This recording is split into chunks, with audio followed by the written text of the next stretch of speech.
The Cherokee have called the Southern Appalachians home for centuries, but their language does not belong there.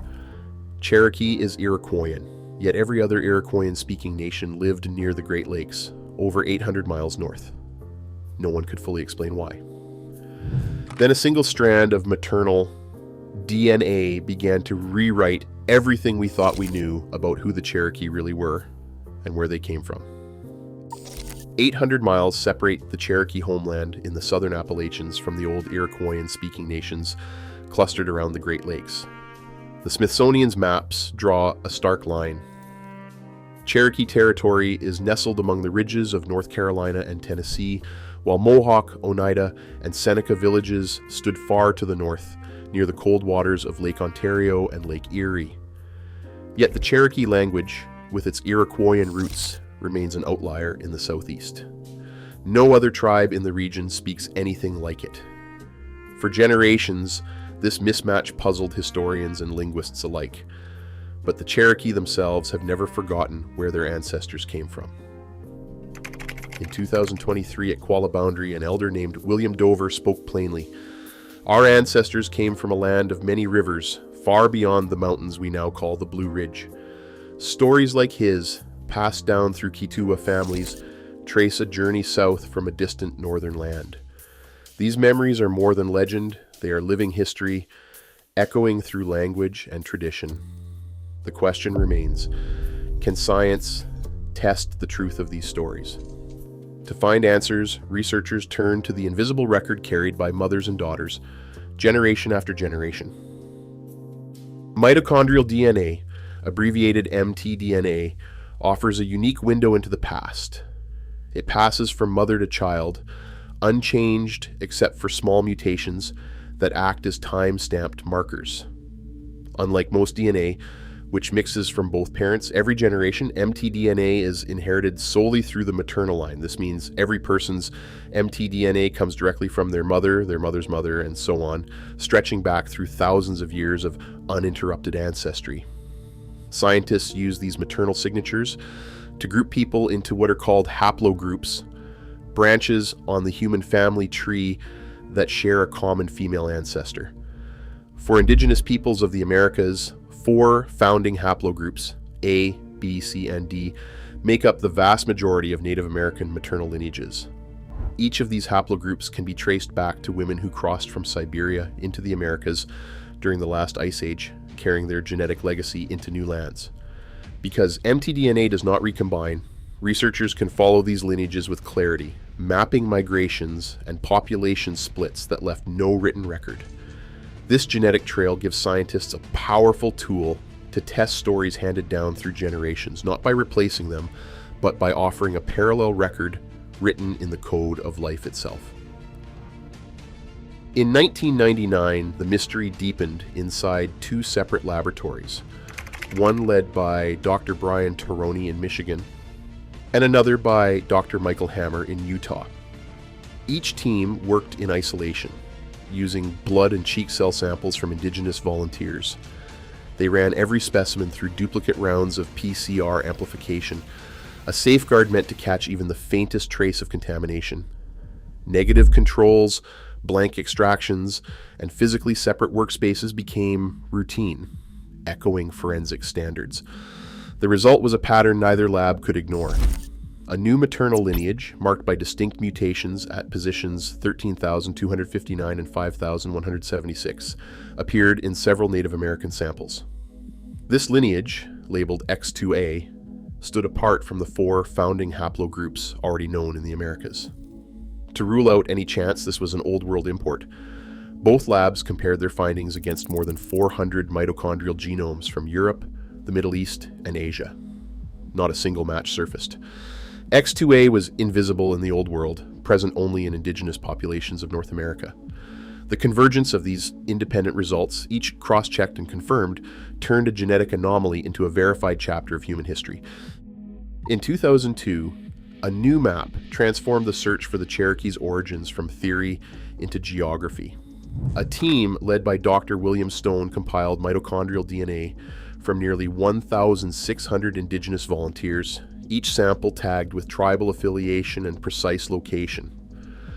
The project relied on formal data use agreements and tribal consent, with every step logged in the Native American Genomic Data Archive. Using a method called kernel density estimation, researchers plotted the frequency of the rare X2A lineage across the continent. The result was a heat map where color intensity marked the presence of X2A. The contrast was immediate and dramatic. Around the shores of Lake Superior and Lake Michigan, the numbers soared. Among the Ojibwe and Menominee, up to 12% of individuals carried X2A. The heat map glowed brightest in the Great Lakes Basin, forming a genetic hotspot that stood out against the rest of North America. But tracing the gradient from north to south, the signal faded. By the time the line reached the Cherokee homeland in the southern Appalachians, the frequency of X2A dropped to less than 1%, and sometimes was recorded as 0 in the sample. Among 84 Cherokee participants, not a single X2A carrier appeared. This north-to-south divide was not a statistical fluke. The pattern held steady even after adjusting for modern admixture and sampling error.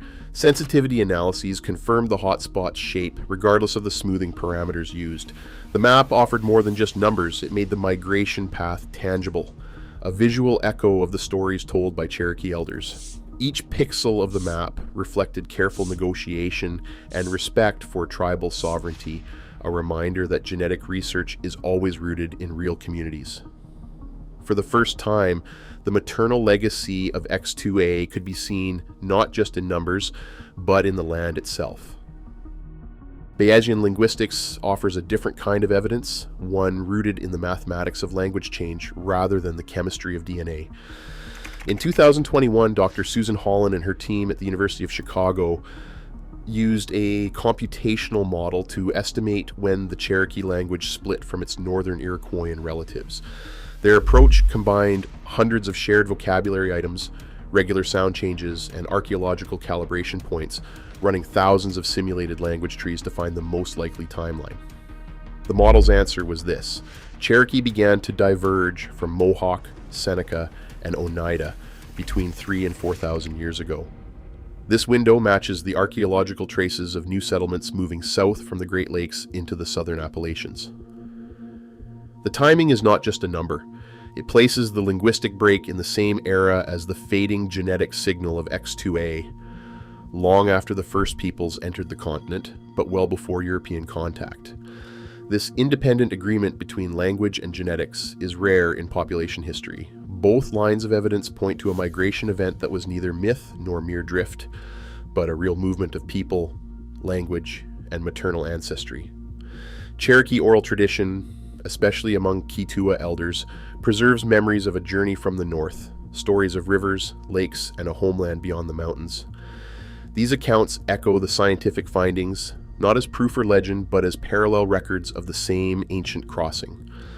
The convergence of Bayesian linguistic dating, mitochondrial DNA, and living memory draws a map that is both genetic and cultural. Yet, even as these lines come together, researchers caution that mitochondrial DNA tells only part of the story. The maternal line is a single thread in a much larger tapestry, and the search for understanding continues. Mitochondrial DNA can only tell the story of mothers and daughters. Every sequence, every haplogroup is a record of one line, never the whole. Fathers and sons, paternal ancestors, and the countless branches of Cherokee kinship remain invisible to this method. This means that even the most detailed map of X2A, or any lineage, is just a partial portrait. The picture grows even more complex when considering what happened in 1838. Census rolls from just before removal counted around 36,000 Cherokee in the southeast. When the Trail of Tears began, over 15,000 people were forced west. Disease, starvation, and exposure claimed at least 4,000 lives, erasing entire families in a matter of months. The loss of so many, often whole maternal lines, created a genetic bottleneck. Today's Cherokee mitochondrial DNA reflects not only ancient migrations, but the scars of this catastrophe. Rare lineages may have vanished forever, and what remains is shaped as much by survival and tragedy as by deep history. False claims linking Cherokee DNA to ancient Israelites or to lost European tribes have no basis in the genetic evidence. The X2A lineage is found only in indigenous populations of North America, with no trace in Old World samples. Such myths ignore both the science and the lived experience of Native communities. Today, research involving Cherokee DNA must follow the care principles, collective benefit, authority to control, responsibility, and ethics. These standards mean that data belongs first to the community, not to outside researchers. Decisions about access, analysis, and sharing rest with tribal governments and their appointed boards. This approach protects against exploitation and ensures that any new discoveries serve the interests of the Cherokee people. Indigenous genomics experts stress that true understanding comes only when science and community values move forward together. Today, DNA and Cherokee memory converge on a migration story still unfolding. New findings challenge assumptions and demand respect for both science and tradition. The search for origins is far from over. Every new sequence or story may redraw what we think we know. Thanks for watching.